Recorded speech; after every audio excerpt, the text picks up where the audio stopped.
we go. Nice. Very nice.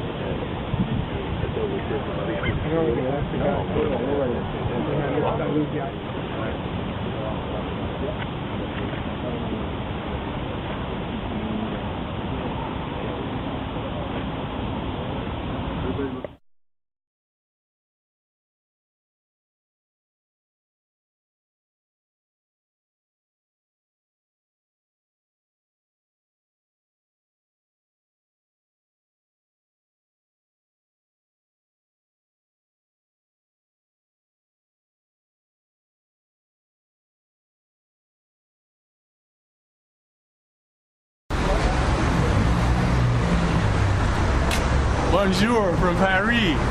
This is Walt Frazier. Most of you know about my sartorial slender is Clyde. It actually derived from the movie Bonnie and Clyde when Clyde was wearing the wide brim hat. So today I'm shopping and I see the hat store, so it brings back a lot of fun memories. So come with me, I'm going to check out the hats.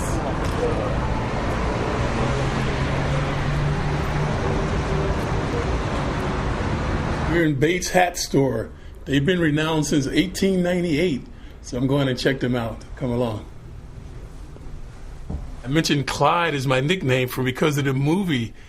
My first hat was a fedora, and they actually have a nice one here. So this is the hat that made me famous for Clyde. Obviously, you can make any type of crease that you want in it. Make it any way that you want, and I'm going to check it out with this outfit. And that's the Clyde look, the gangster look that I used to have when they called me Clyde.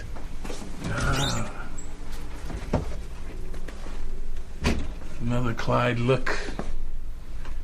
The gangster straw hat.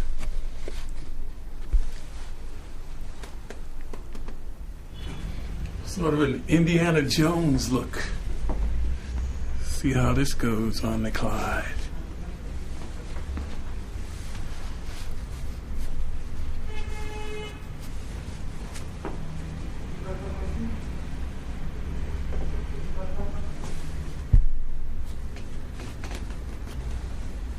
And I have for you guys my autograph. Thank you. You're very Frazier, kind. New York Knicks. We will keep it. Merci. And we will put it up. Au revoir, monsieur. Ravi de vous voir. Merci beaucoup. Et bon après-midi. Bonne continuation. Au revoir, monsieur. Merci. Thanks for joining me on my Paris shopping spree. I brought a nice Clyde hat, some cufflinks, and we still have a few hours before the game, so I'm going to continue to do some shopping and sightseeing. Au revoir. All right, Clyde, typical preseason game, very ragged at times, some good things, but also some struggles as well.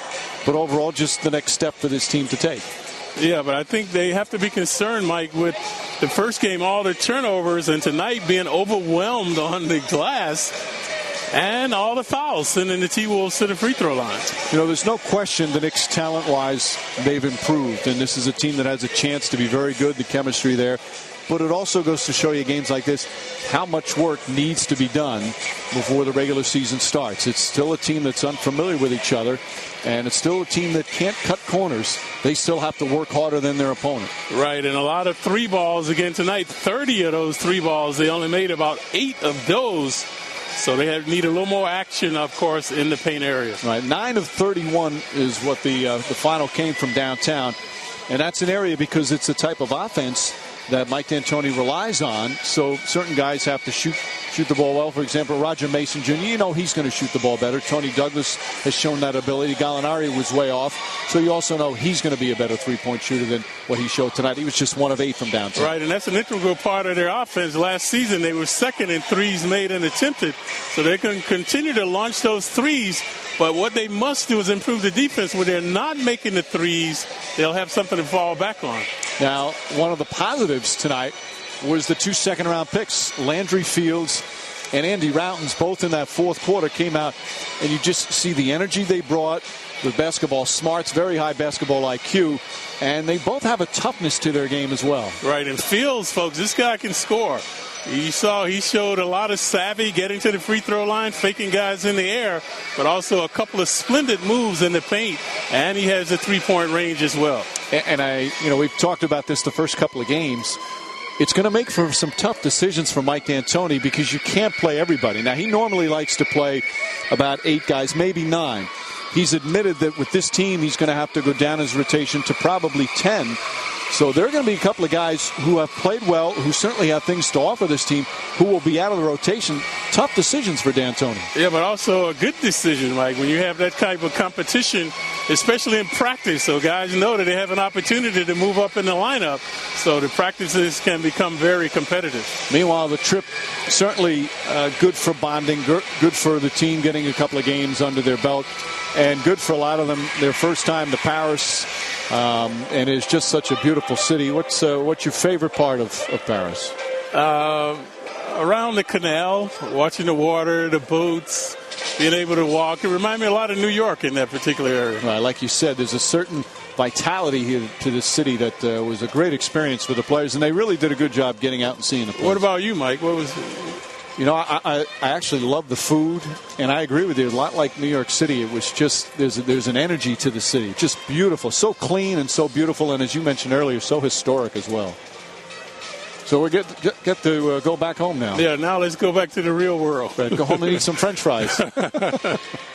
So the Knicks accomplished a lot in terms of getting to know each other. Lose tonight in the, as usual, sloppy preseason games at time, but they will fly back to JFK Airport. Bonjour de Paris.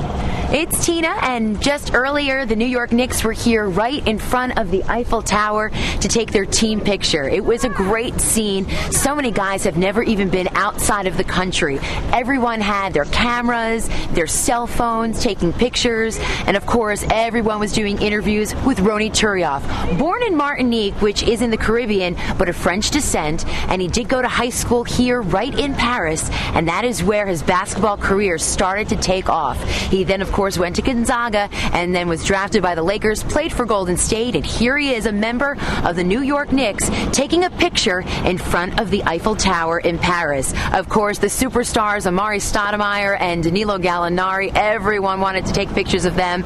It was a great scene, almost felt like a holiday, everyone taking pictures together. But of course, the guys in their uniforms, right after the pictures were taken, headed back on the bus and over to practice. Time to get to work and keep getting ready for the 2010-11 NBA season. Au revoir.